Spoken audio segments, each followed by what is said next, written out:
십자가 부활의 의미를 그림처럼 이 아이들 동화책 쪽 그림책처럼 선명하게 보여줍니다. 십자가 부활은 원래 하나로 붙어 있죠. 하나. 십자가가 없는 부활 있을 수 없고 부활이 없는 십자가 또 의미가 없습니다. 하나로 붙어 있으면서 복음의 핵심이죠. 복음 중에 복음이 십자가 부활이라고 할 수가 있습니다. 오늘 우리는 십자가 부활의 의미를 하나님의 언약이죠. 언약을 다시 한 번 더 확인하면서 은혜 받고 도전 받기를 원합니다. 오늘 본문은 이렇습니다. 십자가에서 죽으신 예수님이 사흘 만에 다시 살아나셨습니다. 두 번이나 부활하신 몸으로 나타나셨지만 제자들은 잘 믿지 않았습니다. 오늘 여기 있는 우리 모두는 예수님의 육신의 부활, 시간 속에서 공간 속에서 부활하신 사실을 잘 믿습니다. 그렇죠? 여기에 대해서 의심하는 사람은 아무도 없을 거라는 생각이 듭니다. 두 번이나 제자들 앞에 주님이 부활하신 몸으로 보여주셨습니다만 잘 믿지를 못했습니다. 부활 자체를 믿지 못한 것이 아니고요. 부활하셨지만 아무런 변화가 없었어요. 변한 게 아무것도 없었어요.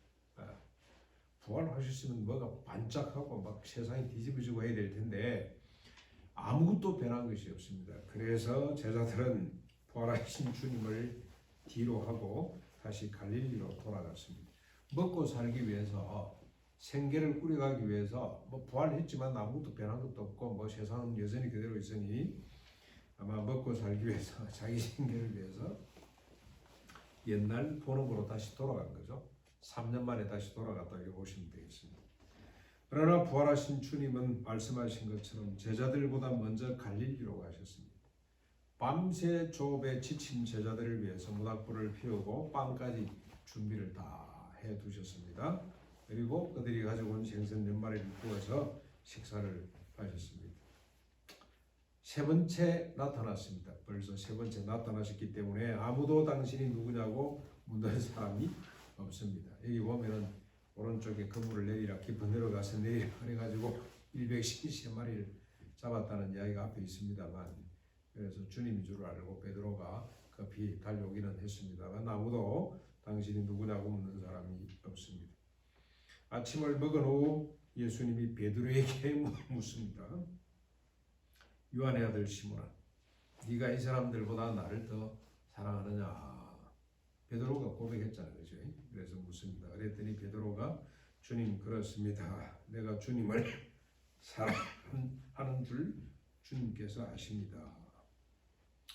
주님은 여기 보면 뭐 이게 별로 의미를 안 두는 사람이 있습니다만 저는 그 의미가 있다는 생각이 듭니다. 아가페 사랑으로 물었어요. 근데 베드로는 필로죠, 필로. 내가 아가페와 필로의 차이 여러분 잘 아시죠? 그렇게 대답을 합니다. 주님은 상당히 적극적으로 물으시는데 베드로는 상당히 소극적으로 대답을 합니다. 자기 꼴을 잘 알기 때문에 그렇게 했죠. 그랬더니 주님께서 말씀합니다. 내 양을 치거라. 주님이 다시 묻습니다. 요한의 아들 시몬아, 네가 나를 사랑하느냐? 베드로가 대답합니다. 주님 그러합니다. 내가 주님을 사랑하는 줄 주님이 아십니다.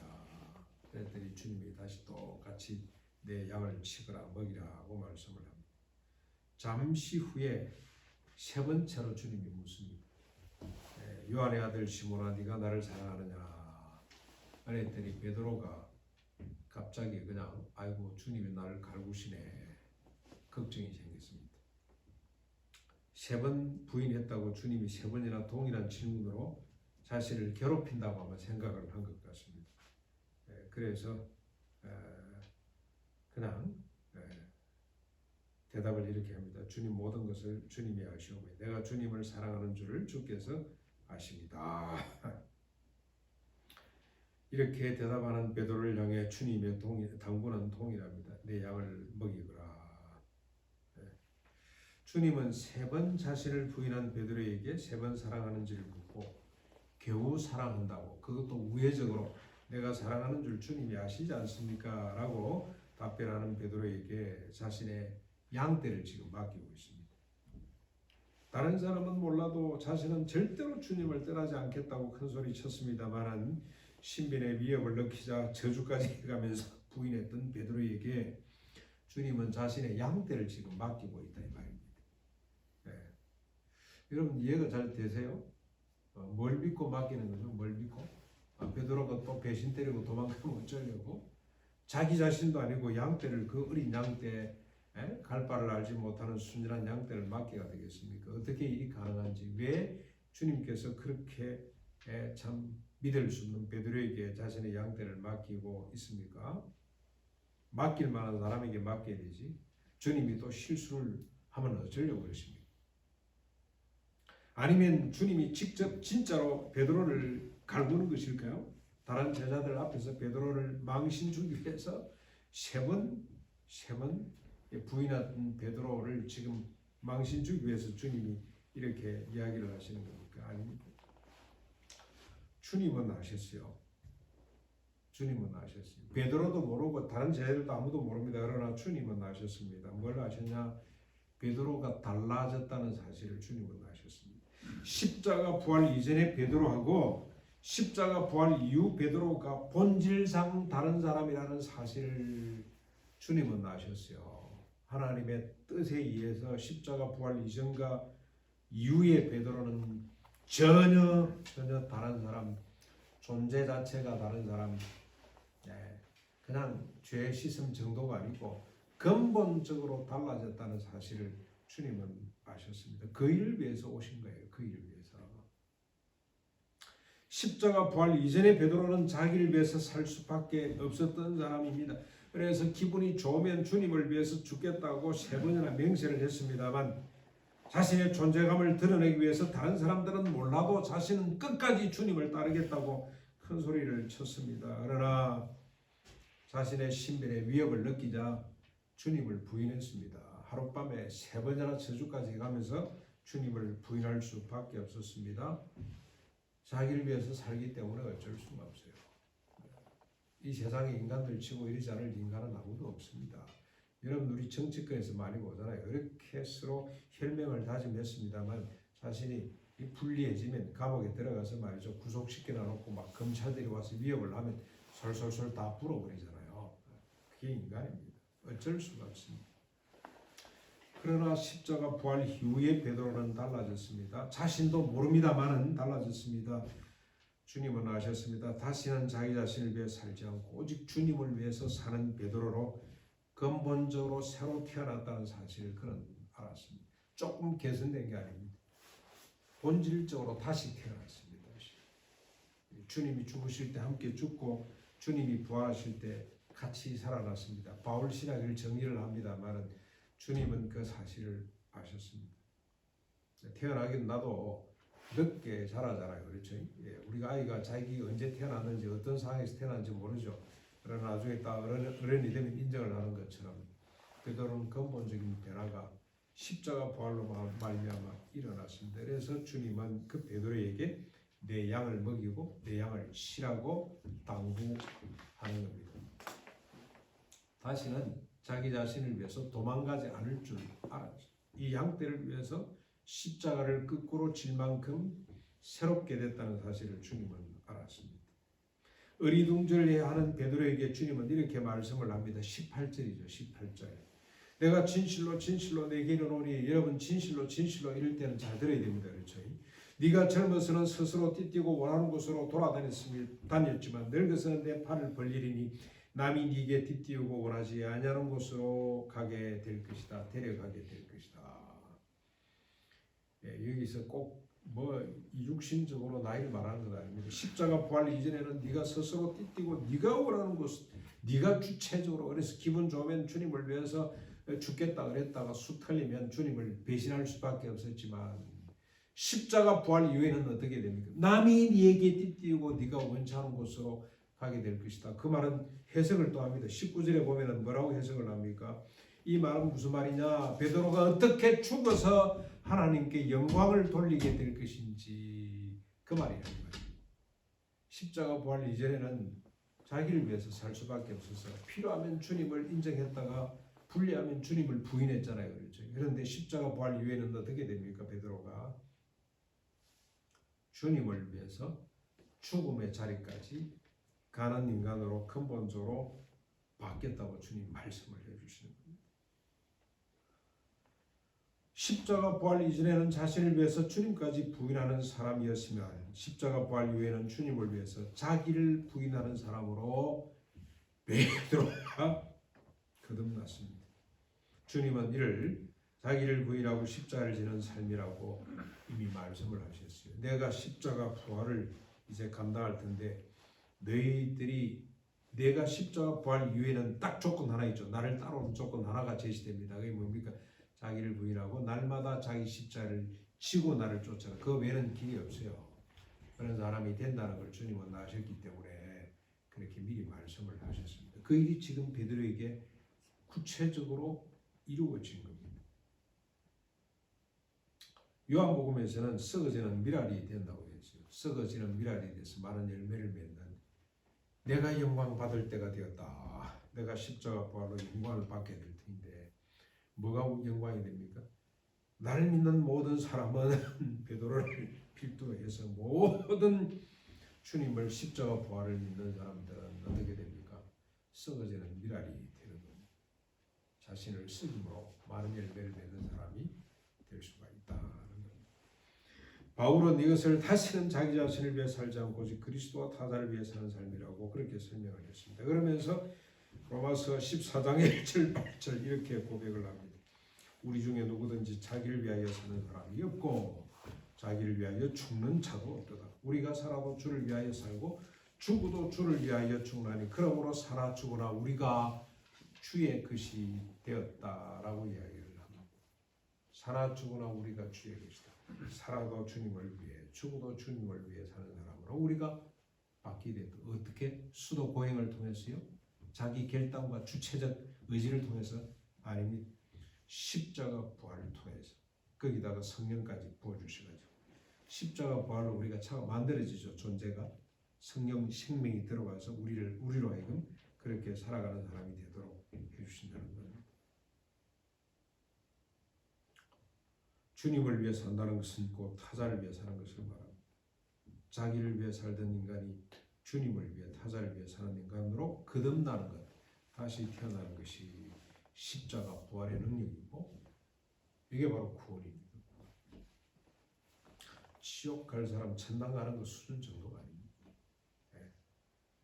근본적으로 자기의적 존재가 타자의적 존재로 주님, 그게 주님 사랑하는 겁니다.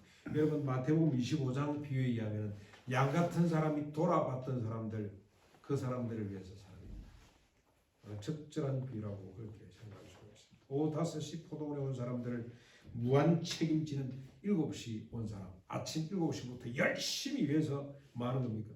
오후 5시 온 사람을 책임지는 사람으로 바뀌는 것이 그게 십자가 부활의 능력입니다. 그런데 한국 교회는 지금 이 딱 보자기 아니에요. 소금이 소금에 들어앉아 우리끼리 좋다 우리가 짜다 아무 소리 김용기 해석입니다.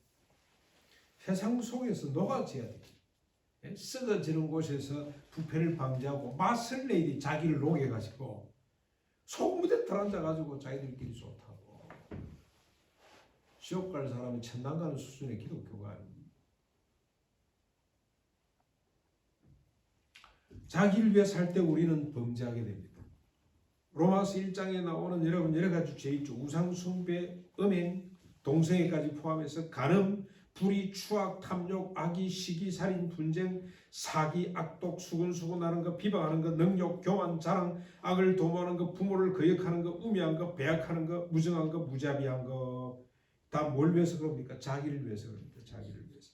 다윗이 바세바를 범하고 우리아를 죽인 것 누굴 위해서입니까? 우리아를 위해서입니까? 바세바를 위해서입니까? 자기 자신의 정욕을 위해서, 자기를 위해서 살 때 이런 짓을 한다 이 말입니다.